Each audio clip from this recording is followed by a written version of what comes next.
அனைவருக்கும் வணக்கம். இந்த படத்தை பார்த்து பாராட்டின அத்தனை நல்ல உள்ளங்களுக்கும் என் அன்பார்ந்த வணக்கத்தையும் நன்றியும் தெரிவித்துக் கொள்கிறேன்.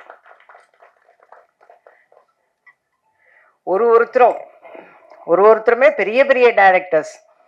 அவங்க வாயிலிருந்து வெறும் வார்த்தைகளா வராம மனசுல இருந்து அடி மனசுல இருந்து வந்த வார்த்தைகள் அத்தனையும், அந்த வார்த்தைகளே நம்மளை படம் பார்த்து வச்ச ஒரு எஃபெக்ட் கொடுத்துருச்சு. எல்லாருக்கும் என்னுடைய நன்றியை தெரிவிச்சுக்கிறேன் சார். இந்த கதையை எங்கள் டைரக்டர் சொல்லும் போது ஒரு 2.5 மணி நேரம் சொன்னார். சொல்லி நான் ஜென்ரலாக என்னோட கேரக்டர்லாம் எப்படி சொல்லுவாங்க, ஃபோன்லேயே சொல்லிடுவாங்க, அவ்வளோதான். யாருக்கு அம்மா, யாருக்கு பாட்டி, நல்ல பாட்டியா கெட்ட பாட்டியா, இவ்வளோதான். ரிச்சா புவரா, மீதி மிடில் கிளாஸா, இவ்வளவுதான் எனக்கு கதையே சொல்றது. இதுவே கதை சொல்றதே பெரிய விஷயமாச்சே. அதனால இவ்வளவுதான் கேட்போம். ஆனா இவர் மட்டும் இல்லை, நான் வீட்டுக்கு உங்களுக்கு கதை சொல்லணும்னாரு.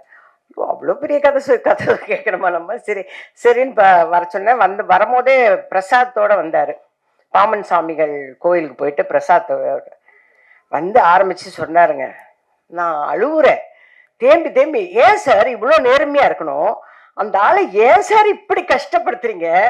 அது எதுக்கு சார்? யாருக்கோ பரிசு விழுந்தது, அதோட விட்டுட்டு டிக்கெட்டை வித்தாரா இல்லையா, அது கூட காசே ஒழுங்கா கொடுக்காம போயிட்டாரு, அதோட விட்டுருங்க சார். பாவமா இருக்கு சார், கஷ்டமா இருக்கு சார். அழுவுறேன், நான் கதை கேட்டு அழுவுறேன். சரி, எனக்கு மனசு ரொம்ப கஷ்டமா இருக்கு. என் கேரக்டரும் சின்னது, ஆனால் அதுல டைரக்டரோட நான் பேர் பண்றேங்கிறது ரொம்ப, அதாவது சிவாஜி சாரோட நீங்க நடிக்க போறீங்கன்னு டைரக்டர் சொன்னார் பாருங்க, முதல் மரியாதை. அந்த அளவுக்கு எனக்கு ஒரு சந்தோஷம். ஆஹா, எங்க டைரக்டருக்கு நான் தான் பேரா நடிக்க போறேன் அப்படிங்கிற ரொம்ப சந்தோஷத்துல இருந்தேன். அந்த கதையை கேட்டு அழுது கொஞ்ச நேரம் அப்படியே உட்கார்ந்துட்டேன். சார், எனக்கு ரொம்ப மனசு கஷ்டமா இருக்கு. படம் பார்த்துட்டு ஜாலியா வெளியில போறதை விட்டுட்டு ஏன் சார் இப்படி கஷ்டப்படுத்தி அனுப்புறீங்க? எதுக்கு சார் இவ்வளோ நேர்மை? என்னத்துக்கு சார்? அப்ப நேர்மையா இருந்தா இவ்வளோலாம் கஷ்டப்படணும்னு இருந்தா எவன் சார் நேர்மையா இருப்பான்? இப்படியெல்லாம் அவரை கிராஸ் கொஸ்டின் தான் பண்ணேன். நான் நேர்மையெல்லாம் இருக்கக்கூடாது சார், நேர்மையா இருந்தா எவ்வளோ கஷ்டப்படுறேன். இன்னும் சேத்துல எல்லாம் விழுந்ததெல்லாம் போய் எடுத்து நான் இன்னும் ஒரு ஃப்ரேம் கூட பார்க்கலைங்க. நான் டப்பிங் பார்த்ததோட சரி, டப்பிங்கே நான் பேசல. டப்பிங்ல எங்க டைரக்டர் அந்த 500 ரூபாயை தொலைச்சிட்டு தேடுவாரு பாருங்க. இப்ப நினைச்சாலும் எனக்கு அவ்வளோ கஷ்டமா இருக்கு.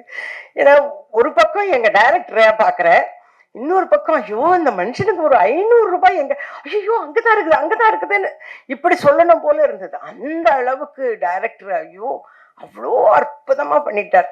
எனக்கு சமுத்திரக்கனி சார் பார்த்தாவே பொறாமையா இருக்கும். நான் ஃபர்ஸ்ட் டேல இருந்து சொல்லியிருக்கேன், அது எப்படி சார் அங்க ஹைதராபாத்துக்கு போனா வில்லனா அசத்துறீங்க, இங்க வந்தா இந்த மாதிரி சாஃப்ட் கேரக்டர் வேணுது, உங்களுக்குன்னே எழுதுன மாதிரி இருக்குது சார் இந்த கதை அப்படின்னு ரொம்ப பொறாமப்பட்டேன் நான். கதையை சொல்லிடாதீங்க. ஏங்க இத்தனை பேர் பேசவோட சொல்லிட்டாங்க நேர்மை நேர்மை நேர்மைன்னு, அப்புறம் நான் எங்க இருந்து கதை சொல்றது? நான் கதை சொன்னா திரும்ப அழுவேன். இப்பவே எங்க டைரக்டர் 500 ரூபாய் தொலைச்சிட்டு தேடினாருன்னு எனக்கு மனசு கஷ்டமா இருக்குன்னு சொல்றேன். அது நான் கதை சொல்லிடுவேன். நான் படமே பார்க்கலையே, ஆனா டப்பிங்ல பார்த்து நான் டப்பிங்கே பேசல சார். நான் கிளம்புறேன் சார். செந்தில் சார் வேற நின்றுட்டார், ஏன்னா அவர் கோ ப்ரொடியூசர் ஆச்சு, நின்றுட்டார். டப்பிங் பேசாம இந்த பொம்பளை எங்க வெளியில் போகுது சார், எனக்கு எப்படின்னு எனக்கு செஸ்ட் பெயின் வருது சார், 10 லட்சம் ரூபாய் செலவு பண்ணி ஆர்ட் ஆப்ரேஷன் பண்ணேன், இந்த படத்தை பார்த்தா திருப்பி எனக்கு இன்னொரு ஆப்ரேஷன் நடக்கணும் போல இருக்கு, அந்த அளவுக்கு ரொம்ப கஷ்டமா இருக்கு சார். என்னால் டப்பிங் பேசவே, நான் பேசுறதே 2 டைலாக் தான், அதுவே என்னால் பேச முடியும். இவங்களோட ஆக்டிங்கை பார்த்துன்னு இருக்கேன் சார். இந்த சாங்கை போடுங்க சார், அந்த சீன் போடுங்க சார், சீன் போடுங்க சார். வேணாம் நீங்க டப்பிங் பேசுறீங்க. இந்த அளவுக்கு அவ்வளோ பாதிப்புமா இந்த படம், அந்த அளவுக்கு என்னை பாதிச்சது இந்த படம். அவர் எங்க டைரக்டர் காசு இல்லாம இது எல்லாமே எங்கிட்ட நந்தா சார் கதை சொல்லும் போதே சொல்லிட்டார். ஐயா அப்படியே ஏறி வருவாரு, ஏறி உட்காருவாரு, நீங்க சமையல் பண்றீங்க, இதெல்லாம் என்கிட்ட என்ன கதையில சொன்னாரோ அது அத்தனையும் அவர் எடுத்தாருங்க. அப்படியே ஃப்ரேம் டு ஃப்ரேம் அப்படியே எடுத்தாரு. நீங்க பாத்திரம் தேய்க்கிறீங்கன்னாரு சார், இந்த வேலையெல்லாம் பிடிக்கலன்னா நான் நடிக்கவே வந்தேன், திருப்பி பாத்திரம் தேய்க்கிறதுக்கு அனுப்புறீங்களா சார் எல்லாம் கேட்டேன் நான். அதே மாதிரி உட்கார வச்சு பாத்திரம் எல்லாம் தேய்க்க வச்சு, அந்த பொண்ணு சூசைட் பண்ணிக்க, எல்லாமே என்கிட்ட கதையில என்ன சொன்னாரோ அத்தனையும் இருந்தது. அத்தனையும் இருந்ததுங்க. இன்னும் 2 சீன் நான் 2 சீன்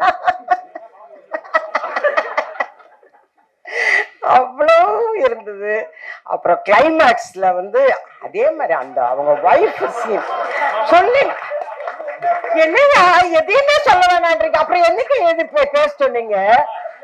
நான் சார் நான் படமே பார்க்கல சார், எப்படி சார் நான் சொல்லுவேன்? நான் அவர் கதை சொன்னதை வச்சு நான் கதை சொல்றேன் சார். நானு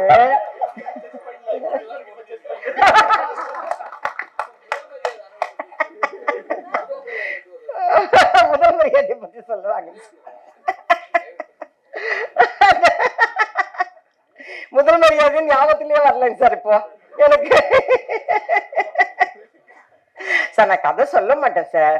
சார் எப்படி சார் நீங்க சொன்னது தானே சார் சொல்றேன். நான் எங்க சார் கதை சொல்லுவேன்? எங்க இருந்து கதை சொல்லுவேன்?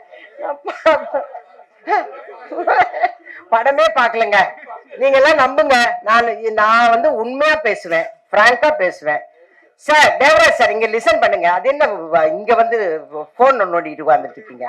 இங்க பாருங்க, நீங்க தான் சொல்லணும், நான் உண்மையதான் பேசுறேன்.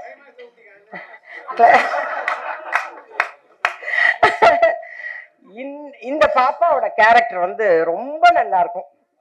யதார்த்தமா எல்லா வீட்டு பொம்பளைங்களும் என்ன பண்ணுவாங்களோ அதைத்தான் அந்த பாப்பா பண்ணிருக்கு.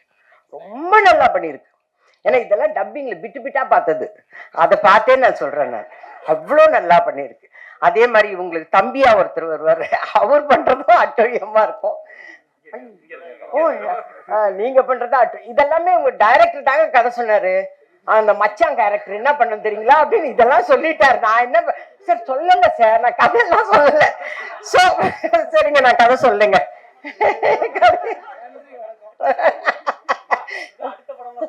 ஐயோ நான் சார் கதை சொல்லல சார், விட்டுடுறேன் சார். ஓகே கிளைமேக்ஸ்ல பட் கிளைமேக்ஸ் சொல்லி முடிக்கணும். ஏன்னா தேவராஜன் சொன்னாரு, இவரும் சொல்லிட்டாரு, மூர்த்தி நீங்க சொல்லிட்டீங்க, அதனால நான் சொல்லிடுறேன். கிளைமேக்ஸ்ல அதாவது எப்பவுமே சினிமாவோட இதுவே என்னன்னா, வில்லனா இருக்க வில்லத்தனம் பண்ணிக்கிட்டே இருந்தான்னா அவனுக்கான பனிஷ்மெண்ட் இதுதான்.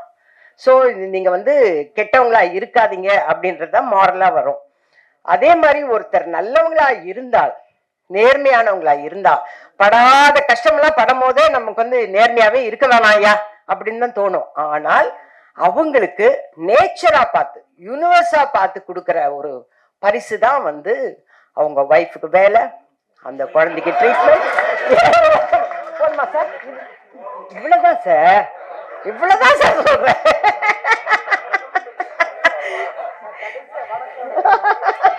வழக்கமே கிடையாது. ரெயின் எஃபெக்டோட ரொம்ப சந்தோஷமா முடிக்கிறோம். ஓகேவா சார்? ரெயின் எஃபெக்டோட இதுலயே ட்ரெய்லர்ல போட்டு காட்டினாங்க சார்.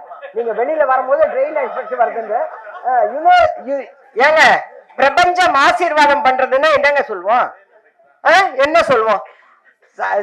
செழுமையா இருக்குன்னா என்ன சொல்லுவோம்? அதுதானேங்க, அதுதான் அவர் பினிஷ் பண்ணிருக்காரு. நான் இப்ப சோகமா பினிஷ் பண்ணாருன்னு சொன்னா உங்களுக்கு எல்லாம் சோகமா இருக்காதா? இல்ல அதெல்லாம் சொல்லல சார், எதையுமே சொல்லல சார். நேர்மையான படங்க, நீங்க எல்லாரும் நேர்மையா வந்து பாருங்க. நீங்க பார்த்து நீங்க தான் மக்கள் கிட்ட கொண்டு போகணும். நீங்க கொண்டு போனீங்கன்னா கண்டிப்பா நம்ம மக்கள் எல்லாருமே நல்லவங்க தாங்க. அவங்களோட சூழ்நிலை சந்தர்ப்பம் தான் ஒவ்வொருத்தரையும் கஷ்டப்படுத்துது, அவங்கள மாத்துது.